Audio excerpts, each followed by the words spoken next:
Hello everyone. A slight break is now over. The ingress of life, the universe and everything has ceased. Therefore we're back to the Poetry Olympics Top 20. And I've 3 more poems for you today.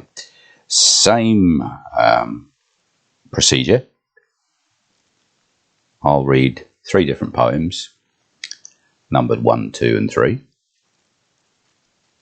Choose the one that you like best of the 3 and put the number in the messages. And then we can put together an anthology of poetry based on your choices. Here we go then. Number 1 is by Rupert Brooke, one of the great war poets, and it's entitled The Soldier. So this is number 1. If I should die, think only this of me, that there's some corner of a foreign field that is forever England. There shall be in that rich earth a richer dust concealed, a dust whom England bore, shaped, made aware, gave once her flowers to love, her ways to roam.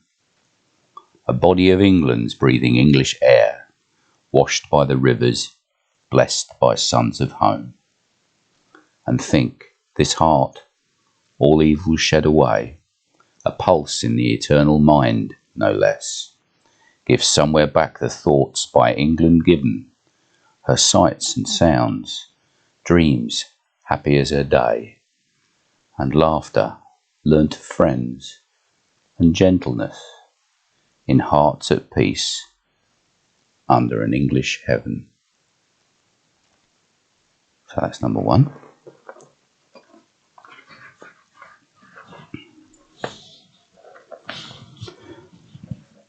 Number 2 is by Emily Dickinson, and it's called Because I Could Not Stop for Death. So this is number 2. Because I could not stop for death, he kindly stopped for me. The carriage held but just ourselves and immortality. We slowly drove, he knew no haste, and I had put away my labour and my leisure too, for his civility. We passed the school where children strove at recess in the ring. We passed the fields of gazing grain.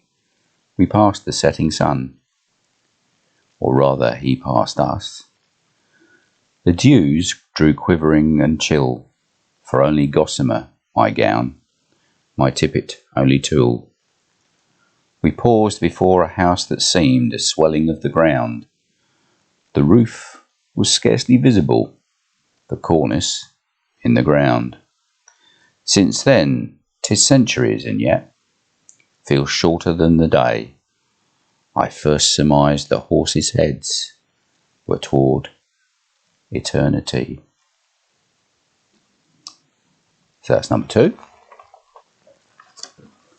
And finally, in this heat, John Keats and To Autumn.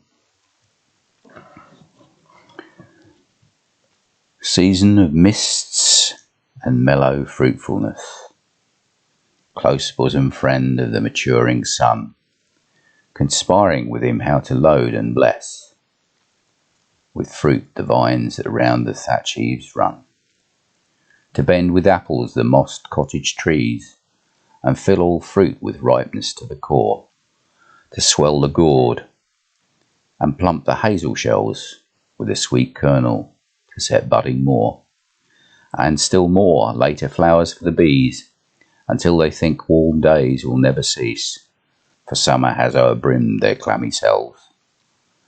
Who hath not seen thee oft amid thy store? Sometimes whoever seeks abroad may find thee sitting careless on a granary floor, thy hair soft lifted by the winnowing wind, or on a half-reaped furrow sound asleep, drowsed with the fume of poppies while they hook, spares the next swath and all its twined flowers, and sometimes like a gleaner thou dost keep Steady thy laden head across a brook, or by a cider press with patient look. Thou watchest the last oozing hours by hours. Where are the songs of spring? Aye, where are they? Think not of them.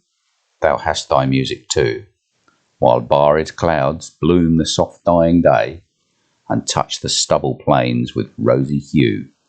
Then in a wailful choir the small gnats mourn, among the river sallows borne aloft, or sinking as a light wind lives or dies, and fully grown lambs loud bleat from hilly bourne.